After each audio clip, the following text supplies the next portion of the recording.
down, and we got stance width. Okay. We've got posture. Since we have the driver, we'll go ahead and finish with the driver as far as Sure. distance from the ball and ball position. Okay. Okay. So, and we'll get to the wedges here in a second. So I'm at my 7 inches again from about the thigh to the handle of the club. Right here. And that's for me is about a fist and a thumb, fist and a long thumb from, and that works for most people is about a fist and a thumb. Okay. It's almost a physiology thing. Okay. Well, now I've got one arm down to the ground here. Now I should go this way, right? Okay. Here's where we get interesting here. Okay. People don't think about how they place their right hand on the club. And it's crucial to how you get your right hand below your left. Okay. And the way you're going to do this is the measurement's going to be really neat, because if you do it correctly, you will be able to actually hit balls with either hand, one hand at a time, if you do this properly. If you do it wrong, you will not be able to do this function of the swing. Right, Steve? Right, that's right. Okay. So what we've got to do here, since we're setting our right hand underneath our left on the grip, well, you see what happens, and this happens with a lot of people. Well, now my shoulders are all out of alignment, and I've already dictated. Let's show that again. I've already dictated. Your shoulders are square. My shoulders are square now. Now you just take your right arm, you put it below, but you've... Boy, have I screwed myself up now. Now my swing is going to be down and across, and I'm going to be a slicer. Classic slicer I'm going to be a puller and a slicer, and I'm never going to hit the ball high. I'm always going to hit down on it and pound it into the ground. This is one of the things that we'll talk about. This swing is built to get you to hit the ball high, to carry the ball a long way, and if you're coming to a firm green, to stop it and have it not roll off the green. This will be one crucial point to this. So let's put it on there correctly, Steve. And go through the points on the right side. Specifically, a very precise measurement. Mike always talked in terms of precise measurement. So what we're looking for here is we're going to have to, since we have the right hand under the club, under the left on the club, specifically these 3 fingers here. So this width right here is precisely the amount that I need my right shoulder lower than the left. The thumb's down the grip, so that doesn't count. The pinky's overlapping, so it's the width of these 3 fingers is exactly the amount that I'm going to set my right shoulder under.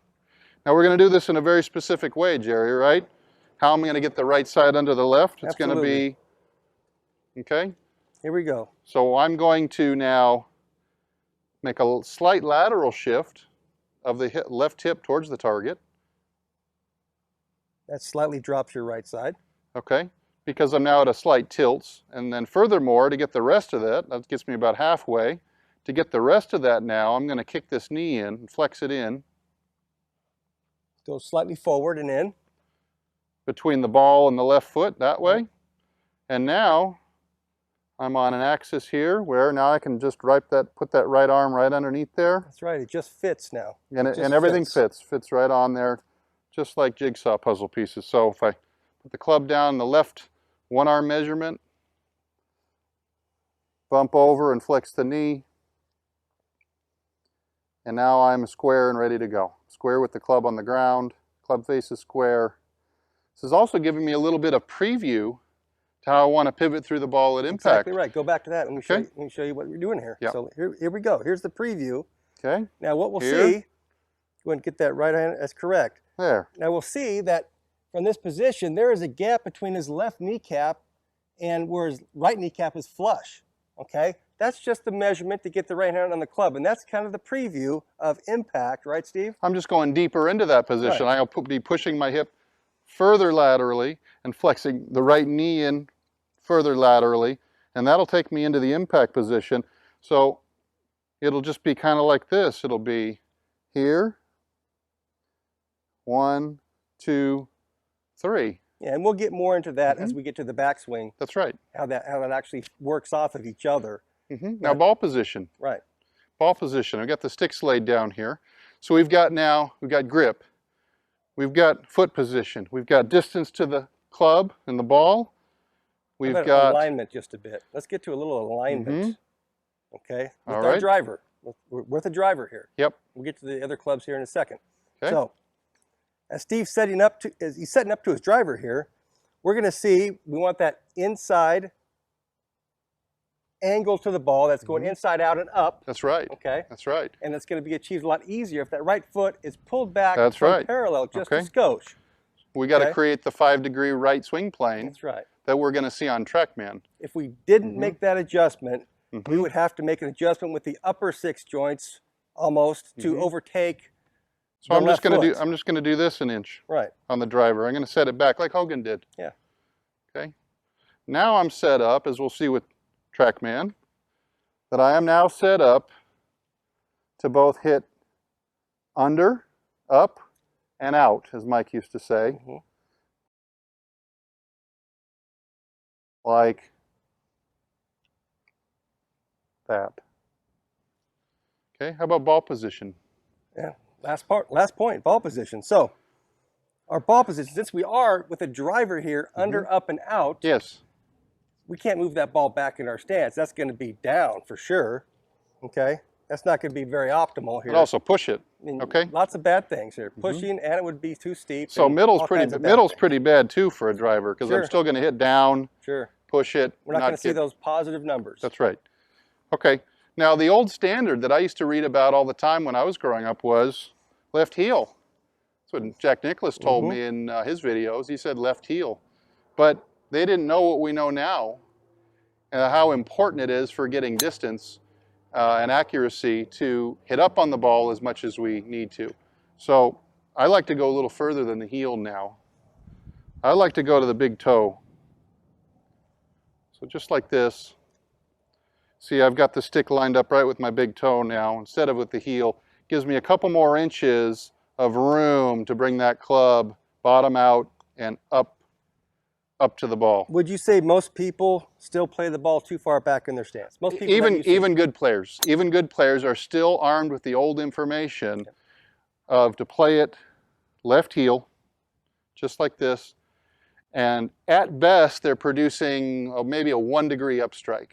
Well, even good players, like you said, will still, armed with that old information. But I still see beginners still wanting to put that ball right in the middle. Right in the middle. With everything. Sure. Okay. I guess that's a human trait to just have something closer to hit down and go get it, as opposed to just the hitting up feeling that you need to. Yeah. And we're interested in coming in this way. Yeah. Up and out. Okay. So most people that are trying to learn to hit the driver more efficiently, more optimally, right away, check your ball position. Make sure it's not too far behind that left heel. Get it up all the way to your left toe if you want to. You may have to make a whole lot of a big, stronger pivot to get there.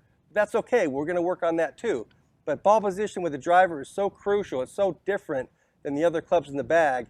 Hopefully you are getting that feeling that it is different and not universal. Shall we summate? Be my guest. I've got my feet about 13 inches at the heels, 17 inches at the toes, but that's just for me personally. Everybody will be a little bit different based on body size and structure. If you're a man with narrow hips, it's okay to go this far on your driver. I promise you'll hit it better. It just all depends on the hip structure. It has nothing to do with the shoulders. It has to do with balancing underneath your hips, where you walk under your hips like that. We're going to a 30 degrees. My arms will hang down about 7 inches from my thighs, with my arms hanging down underneath there. I'm going to marry my upper left arm to my side of my chest like this. Now I'm going to drop the right shoulder under. There. And I'm ready to go, right? You're ready to go. One last point, I think we almost missed it, is how much, if we get a shot of his left foot here, you'll see that it's got a slight flare opening there. It's not square to the line, it's slightly open, and we'll get more into that as we get to the forward swing, especially how important that is. But it is a point of contention here as far as address position, what we're doing here in this part of the video. So Steve's left foot is flared open just a bit. He talked about 13 inches at the heels and 17 at the toes. That tells you that they're not in perfect line, they're flared open just a bit. That gives us some freedom of motion, all right, Steve? Very good. I feel like I'm ready to rip, and I'm ready to hit a high draw, maybe a yardage draw, and towering high and really far. Okay, good work. Okay.